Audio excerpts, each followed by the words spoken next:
Bismillahirrahmanirrahim. Assalamualaikum warahmatullahi wabarakatuh. Perkenalkan, saya Siti Zahra Fatimah dengan NIM 119-20699 dari kelas C semester 5. Perkenalkan, saya Syifa Nur Fajri dengan NIM 119-206-0104. Perkenalkan, nama saya Tasina Fitria dengan NIM 119-2060107 dari kelas 5C Pendidikan Biologi. Assalamualaikum warahmatullahi wabarakatuh.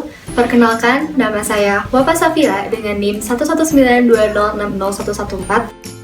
Adapun tujuan praktikum kali ini yaitu mahasiswa diharapkan mampu untuk mendeteksi keberadaan lipid dalam suatu bahan pangan, mampu menguji daya larut suatu lipid, mampu menguji sifat ketidakjenuhan lipid, mampu menerapkan metode eksperimen untuk mendeteksi adanya kandungan lipid, dan mampu untuk menganalisis secara kritis perubahan fisik yang terjadi pada pengujian lipid. Lipid adalah golongan senyawa organik yang sangat heterogen yang menyusun jaringan tumbuhan dan hewan. Lipid merupakan golongan senyawa organik kedua yang menjadi sumber makanan. Lipid mempunyai sifat umum sebagai berikut, yaitu tidak larut dalam air, larut dalam pelarut organik seperti benzena, eter, aseton, dan kloroform, mengandung unsur karbon, hidrogen, dan oksigen, kadang-kadang juga mengandung nitrogen dan fosfor.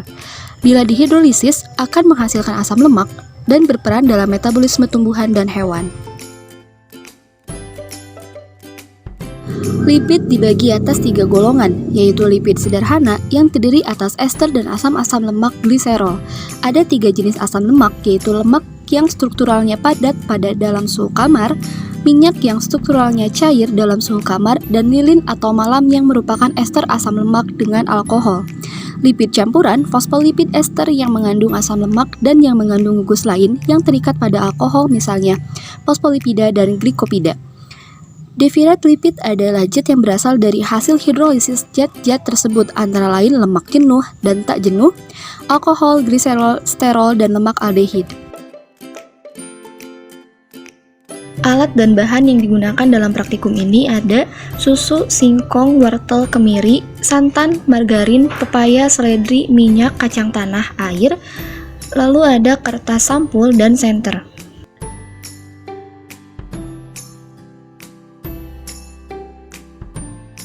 Langkah kerjanya yaitu siapkan alat dan bahan yang diperlukan. Setelah diberi nama pada kertas coklat atau sampul coklat sesuai sampel, pada sampel cair teteskan sebanyak 2 tetes, dan pada sampel yang padat cukup dioleskan pada kertas tersebut. Lalu diamkan selama 10 menit, amati perubahan-perubahan warna yang terjadi pada kertas tersebut dan rabalah permukaannya. Lalu langkah kerja yang terakhir yaitu centering dengan flashlight.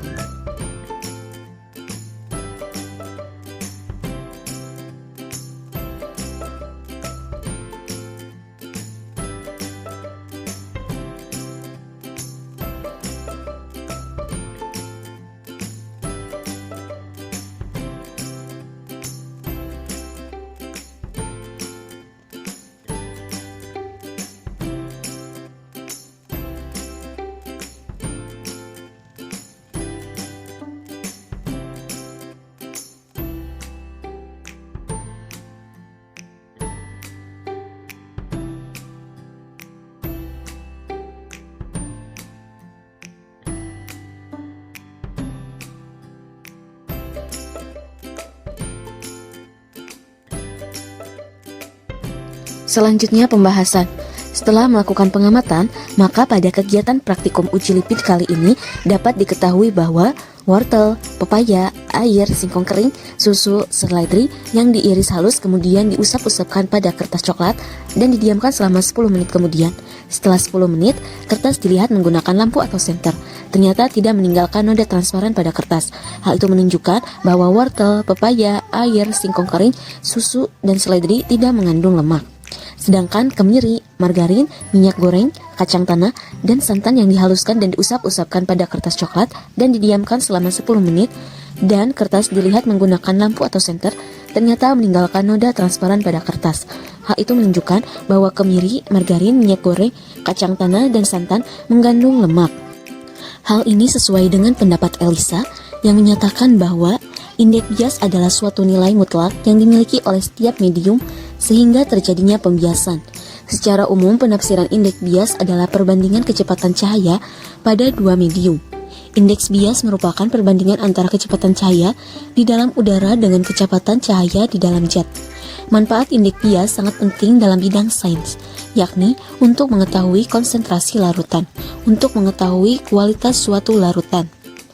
Minyak kelapa kasar mengandung komponen bukan minyak seperti fosfatida, gum, sterol 0,06% sampai 0,8%, tokoferol 0,003%, dan asam lemak nenas kurang dari 5%. Warna pada minyak disebabkan oleh adanya pigmen-pigmen warna alam, karoten yang merupakan hidrokarbon tidak jenuh. Sifat minyak kelapa yang terpenting adalah tidak mencair tahap demi tahap seperti lemak yang lain, akan tetapi langsung berubah menjadi cair karena titik cair asam lemak penyusunnya berdekatan. Margarin merupakan produk pangan yang memiliki tekstur setengah padat dengan karakteristik sifat fisik dan kimia yang sangat bergantung pada komponen penyusunnya. Margarin merupakan sistem emulsi yang terdiri dari 20% air di dalam minyak 80%. Kandungan bahan baku margarin memiliki kerapuhan dan daya tahan tinggi terhadap pengembangan.